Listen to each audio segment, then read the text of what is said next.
My name is Joseph T. Wunderlich. I'm a professor, and we're learning about some basic high-tech fundamentals, and then some technologies in computers, also television sets. This lecture is on color and the technology associated with it, also a little bit about the physics of it, and a little bit about how our brain perceives color. Then we'll talk about monitors and also televisions, and then decision analysis in general in preparation for projects and designing things. And design is always a decision-making process, so you need options to choose from.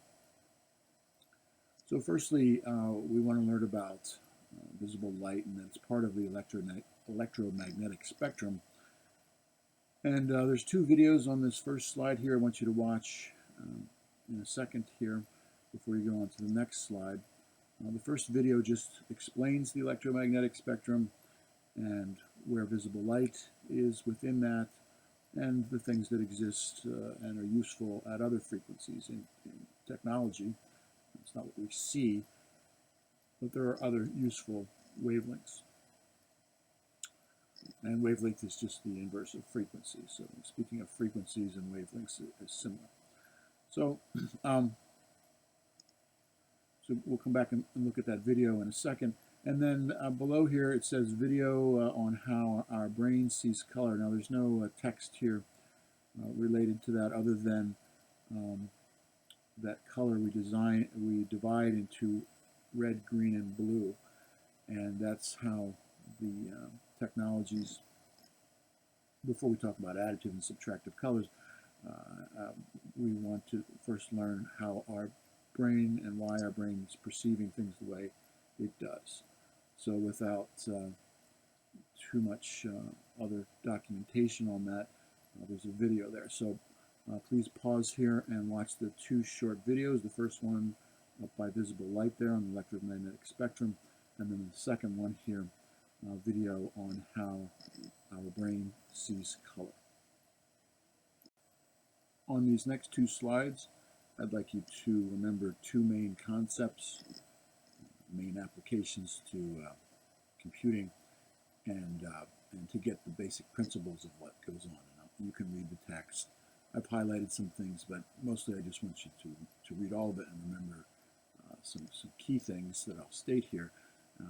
Computer monitors use additive color, where we mix the three wavelengths of light, red, green, and blue. We'll talk about different monitor technologies in a minute and how that works with the different types of monitors. But for now, computer monitors mix light that's coming directly from the source towards our eyes. It's actually a multi-stage process, exciting different atoms and phosphorus and such, you'll see.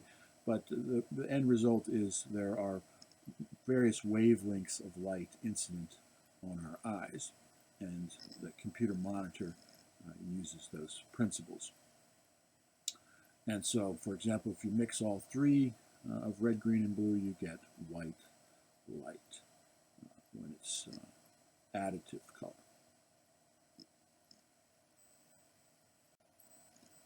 And the main thing on this page is that computer printers use subtractive color. And you can read everything there. What's highlighted, just read all of it, actually. And with subtractive color, the idea is that what you're seeing is what is not absorbed. So, for example, white paper reflects all of the wavelengths of light, so they mix together and we see them. If it absorbed all of the red and green, or I'm sorry, all of the green and blue, we would see red. And so that's, in fact, what happens when we see a red apple, is the red apple absorbs the green and blue, and we see what's not absorbed, it's the red. And the way printers work is when we're looking at something, we have a light source. We're looking at a piece of paper that's has something printed on it. We're seeing different colors of ink, and the inks are actually printed transparent, or the printing inks are such, they are transparent and they allow light to pass through and to reflect off the base paper. And so it's a combination of how those inks absorb things. And then you'll see here in the middle, computer printers use red, green, and blue ink, but also black, because in theory, they should just produce black, but because of the reality of how they're made, you need a separate black ink. And that's just what that's saying. And that's more of a footnote too, but you may ask yourself that question, why you have that. So the main principles here are monitors, computer monitors use additive color, and computer printers use subtractive colors. And subtractive is just the principle we described.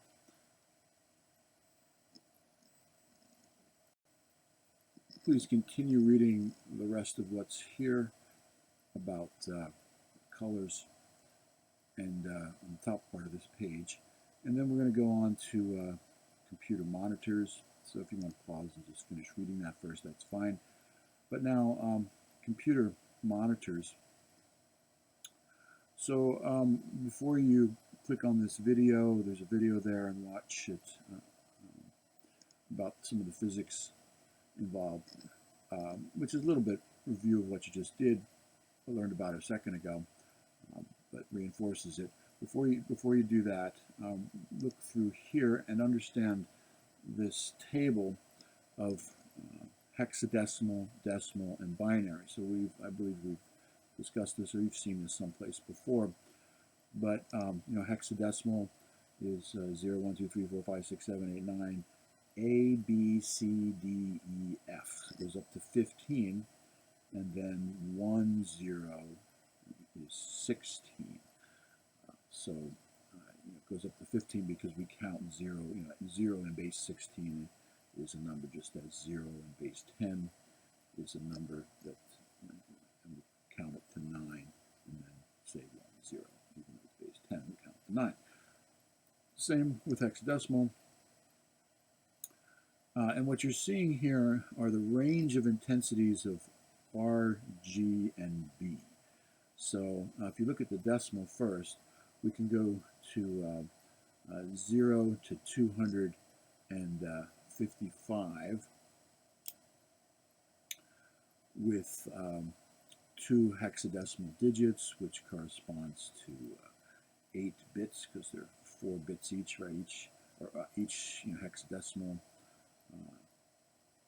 digit corresponds to 4 bits. So you see in binary here, we're going from 1, 1, 1, 1, 1, 1, 1, down to 0, 0, 0, 0, 0, 0, 0. And so that range of intensities. So you see, 8 bits for each of the colors. 3 times 8 is 24, so this is 24-bit color, if you've heard that referred to before.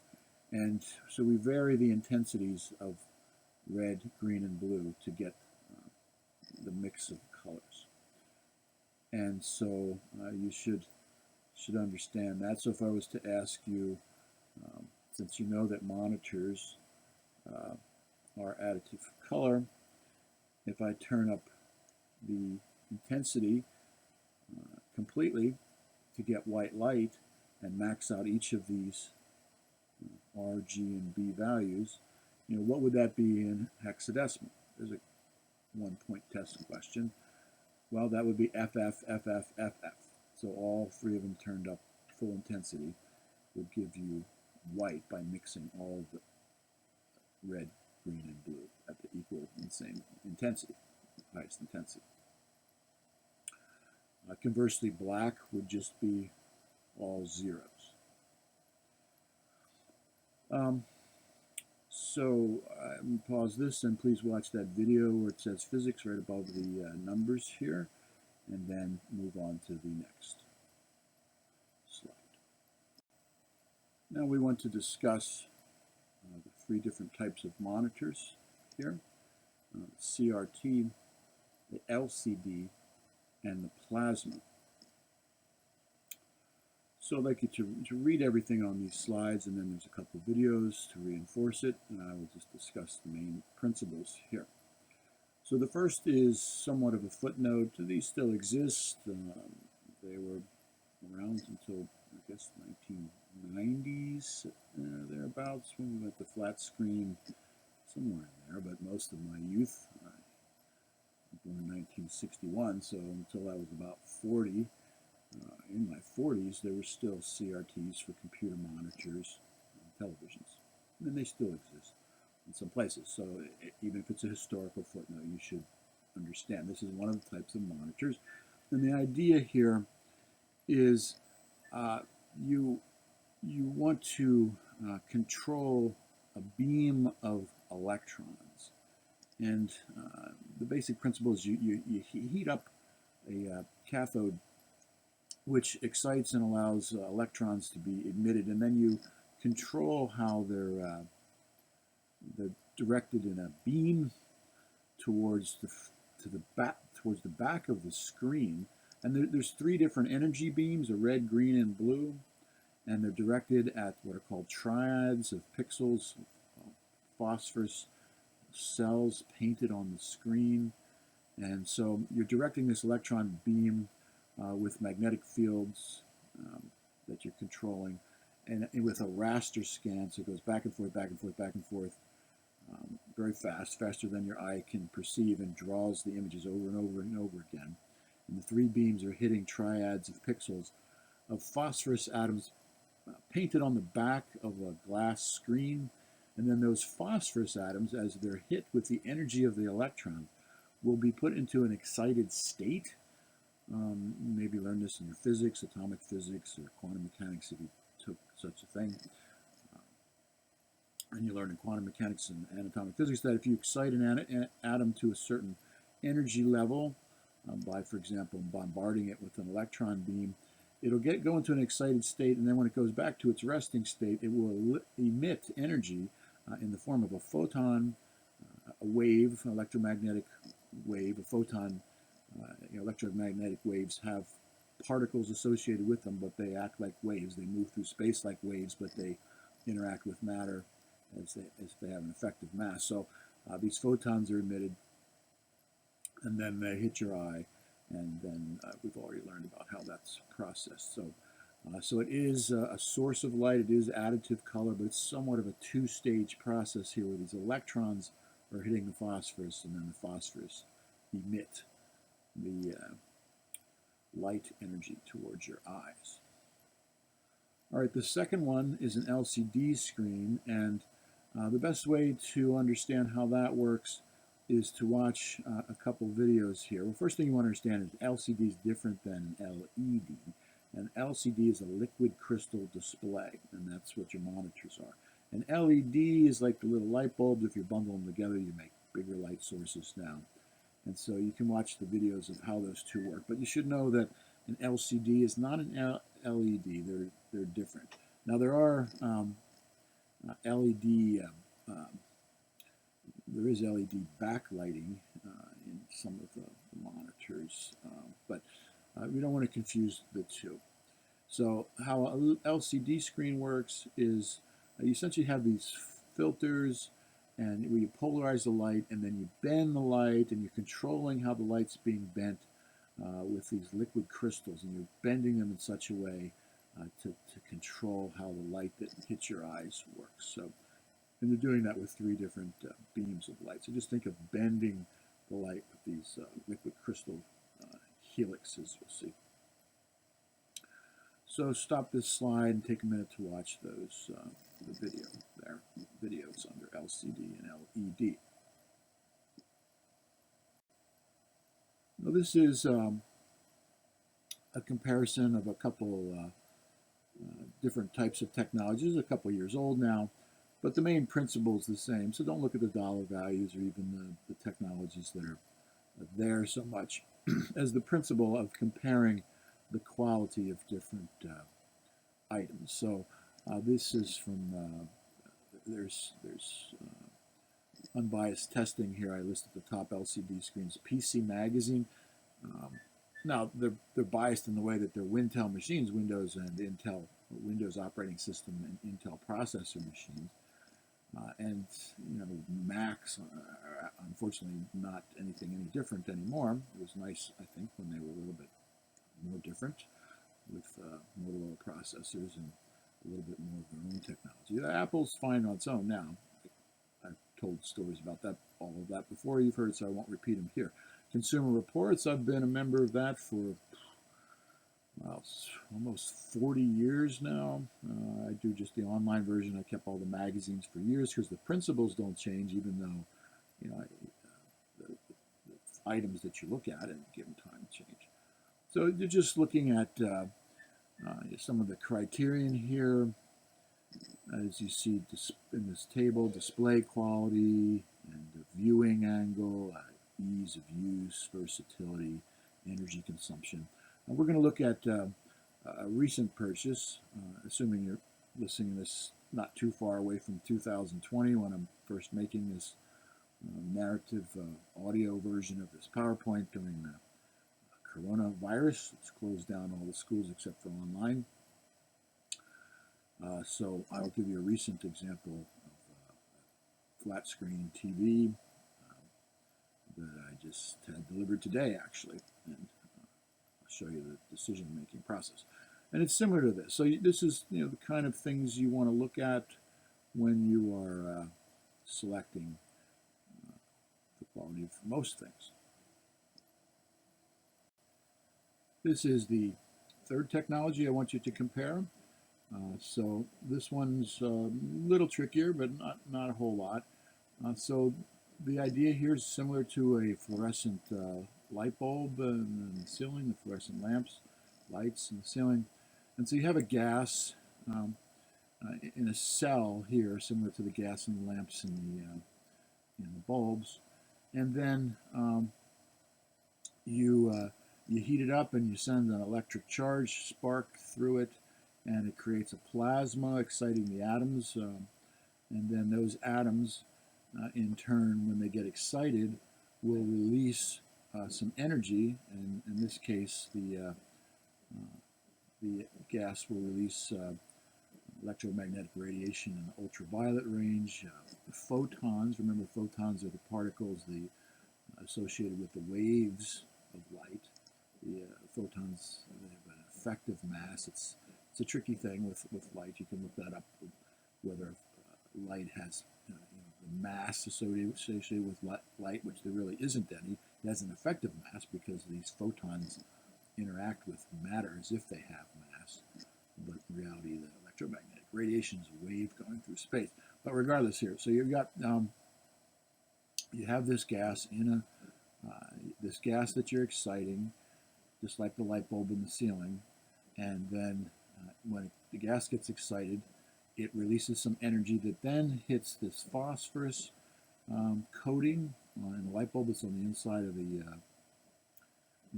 bulb, and here it's painted on these cells, and then those atoms, the phosphorus atoms, get excited and go to a certain energy level, and then go back to resting state and release the visible light that we see. So that's the two-stage process there. It's a little different. So read all those words there, and then watch the videos here. Well, there's two of them actually. The first one, watch on a plasma, how the plasma display works, how I just described it. And then a second one here, using a TV, plasma, or LCD as a computer monitor. And that will segue into where I'm going to insert here my choice of a large flat screen television during this coronavirus here. So all of us, wife and children, confined to our house, with a little bit bigger viewing pleasure. So here's a comparison of some different TVs that I considered before purchasing one in 2020. I have an account with Consumer Reports. I had one for 30 years, and I find it to be a very good source of unbiased testing. And so I narrowed down my search within Consumer Reports, first by considering consumer satisfaction and predicted reliability, mostly consumer satisfaction ratings, and then comparing it with some of my own experience with some other manufacturers. And so I narrowed it down to Samsung and Sony that I wanted to compare.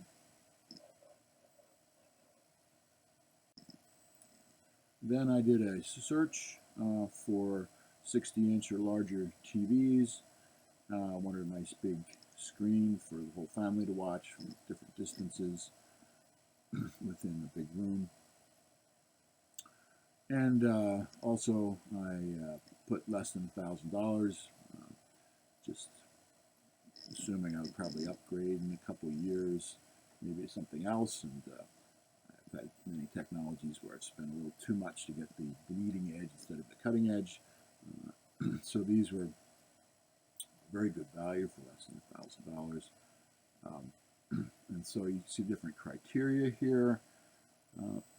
I won't go through all the different ones, but this is the kind of thing I would like you to do when you're picking components. And you decide what's important to you. And you can see the different ratings here that Consumer Reports uses with the different colors and the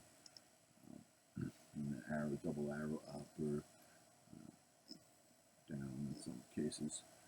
So for the super high def HDR, you end up paying twice as much, and so that was a call that I made not to look at those. And the less than $1,000, screen those out.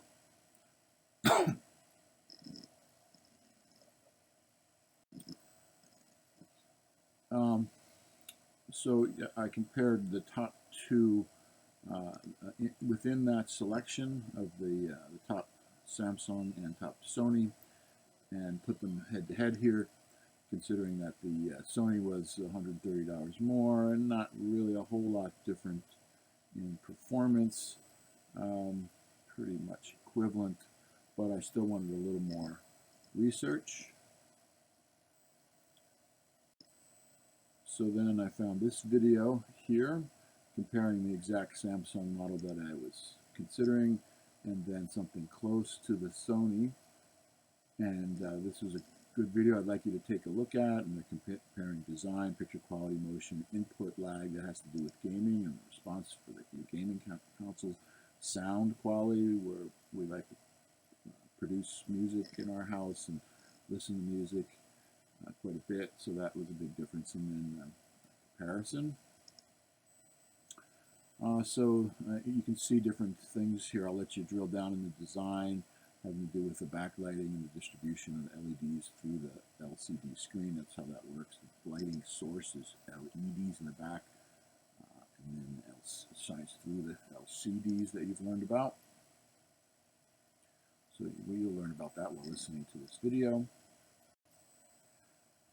Also, viewing angle, big room, how much difference does that make to us? And the TV is generally in a pocket where you can view it from a lot of places without having to see it at a tight angle.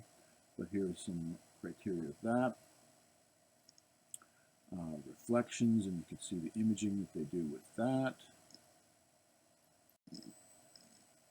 Peak brightness, and we'll describe the value of that, and color volume, and how that distributes out. So I'll let you take a look at that and that. Gray uniformity, and then response time of things moving quickly and how much blur there is with that, and how you can fix that or modulate that. Different types of computers or different types of TVs, your input lag, and listen to that and how that matters for you gamers, interfacing your gaming consoles with the TV, or the computer with the TV. Variable refresh rates and the different ways that you can change things, and the smart features also that you can have access to. Again, the sound quality, which is important to us, and we couldn't produce a large bass, but we have our own monitor speakers and big amplifiers and things that we make music with. You can hook external speakers up to this, which we might do to get the deeper bass, but you can see the responses and the different frequencies for the sound and the quality there. And then finally a comparison between the exact Samsung model and a similar Sony model that we're looking at, and you could see that. So then I narrowed it down to pretty much looking at the Samsung and see if I can find some supporting evidence for that. Went to Amazon. I started looking at all the ratings in there. Here's one example rating I found in-depth and informative. I somewhat avoid the 5s and the 1s. The 5s can be fake. There are people actually paid to put fake ratings up. And 1s, the same thing. People paid to trash each other's products. Usually you can get the most honest reviews in the middle. The 3s and 4s I find are the most valuable. 1s and 2s tend to be fake sometimes, and 5s.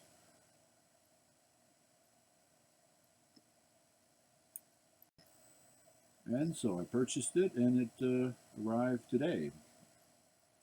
And the family's excited about it. Watching a little bit of sports, music, good quality programming.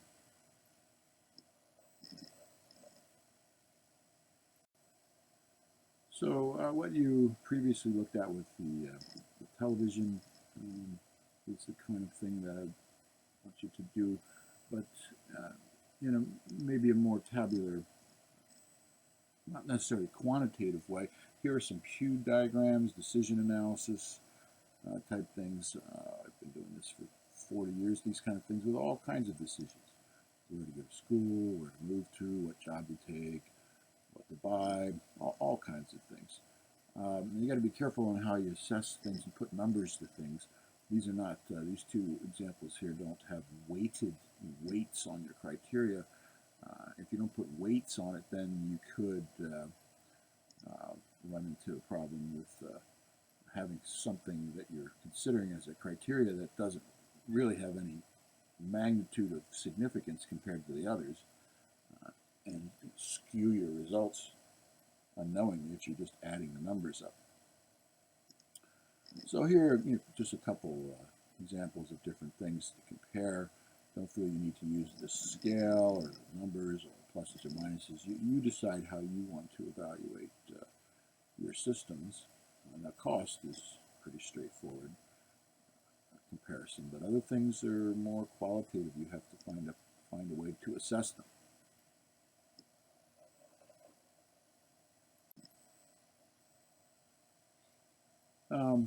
And another way to compare also the decision-making process. So I have down here, so for the design projects or simply deciding a product to buy, you do this. Do thorough research to support what you will design or buy, educate yourself on the basics and what is the most current emerging relevant ideas. Use Google Scholar if that's relevant to what you're considering. It's not necessarily for designing a PC you would do that, but for other rigorous research kind of results that you're looking for. You can go into patent searches, use the library. Not necessarily Google and random comments on the internet. However, if you're picking a product, that becomes more relevant. Number 2, define your decision criteria. Number 3, narrow your choices to what design or buy down, or that you're buying down to a few finalists to compare with the diagram, and use the diagram like your choice. And then effectively communicate what you have done in both writing using professional writing standards and include tables, graphs, photos, etc. And orally using concise PowerPoint bullets supporting easily read and understood visuals and supporting literature. So this is a general rule for designing or picking things, assuming you have to convince other people. Right? Now, that number 5 is not as important if you just have infinite wealth and you're just doing anything you wish to do to please yourself, but when you're working, that's never the case. You've got customers, you've got colleagues, supervisors, investors, trustees, board of directors. You always have to have some way of communicating your choice and your decision process.